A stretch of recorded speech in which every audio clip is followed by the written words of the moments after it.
Hi everyone, my name is Eric Stars. I'm an intern here at the Catholic Student Center, and this is my CLD Capstone project. As an intern, one of my jobs was weekly adoration. In the fall of 2019, we had weekly adoration in silence and averaged 7 people attending the service. I needed to think outside the box to develop a plan that met the needs of our students. I had a few goals in mind. 1. Higher attendance at our weekly adoration services. 2. Bringing more students involved with the program and helping them see their gifts and share them with the community and show them that God has given them. I reached out to students to see what they would want in an adoration service. And from there, I developed a 4-week cycle of adoration. 1 was in silence, 2 was a student reflection, 3 was praise and worship music, and the 4th was appetizers afterwards. My process for choosing students to be a part of this program were students who were involved either through CSU or a work study, or students that I just knew personally. I also reached out to students who I knew had a musical talent and wanted to give them a place where they could share their gifts with the rest of the community. At the last adoration of the semester last fall, I tested out each style of adoration in one night. There was a student reflection on adoration, followed by praise and worship music, and concluding with appetizers and snacks. We had 17 people in attendance that night. The value of service played a big role for students involved in the program, not only by playing praise and worship music and the piano, but also writing and delivering beautiful reflections, and also students who were giving their time to help set up and clean up for the weeks that we had appetizers and snacks. As this project progressed through the semester, I had to make some scheduling changes that conflicted with liturgical events such as Ash Wednesday and Holy Week, and also working at a university, having to compete with spring break. Each week was different, but not always in the same order. I was able to create a budget for this program. Out of $300, $200 was allocated for food expenses, this coming out to $50 per month.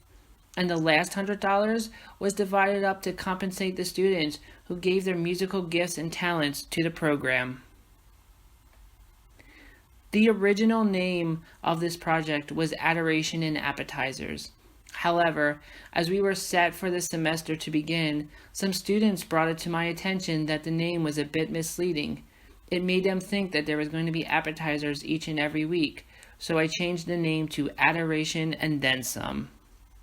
For the flyers, I wanted to name the people who were giving their reflections and playing the music so that their friends and other students might see it and attend in support of them. For January and February, I used a more upbeat and exciting background for the flyer to get people's attention. As for March, I took a more somber tone because of it being Lent. I wanted to be respectful of this sacred time, and I also wanted to give those people who were giving reflections their due. I wanted to give March a somber tone for Lent and adoration. For the weeks we had student reflections, I chose 4 themes. January was faith, February was love, March was loss, April was hope.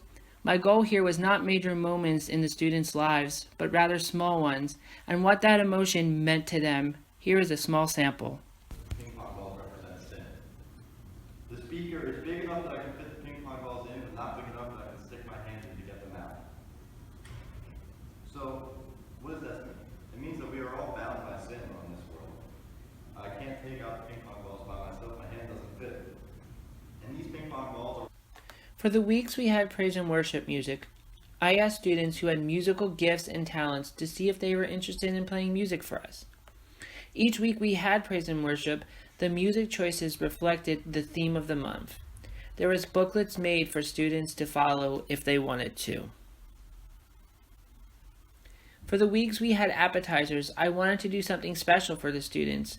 For February we went to John's Donuts, April we would have went to Pie Pizza, For January and March, I scheduled to pick up food from Sam's and Schnucks, again to give people a variety of choices.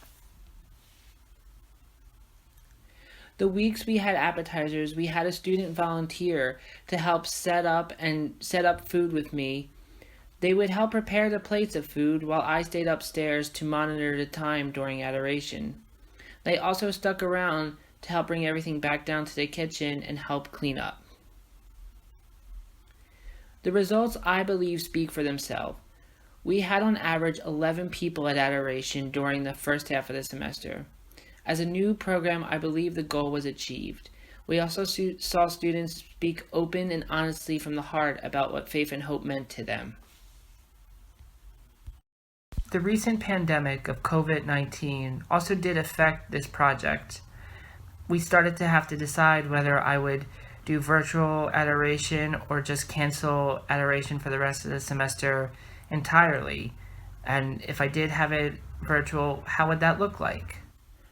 I decided not to do virtual adoration.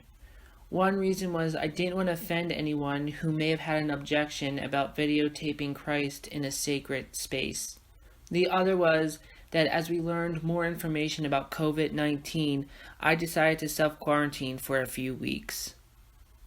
Overall, I think for my project, it was a huge success. We had a lot of students more engaged with the process and just attending as well. And as I was reminded during this process, it's not my job to ensure that people come, but do the back work so that students and other people can attend.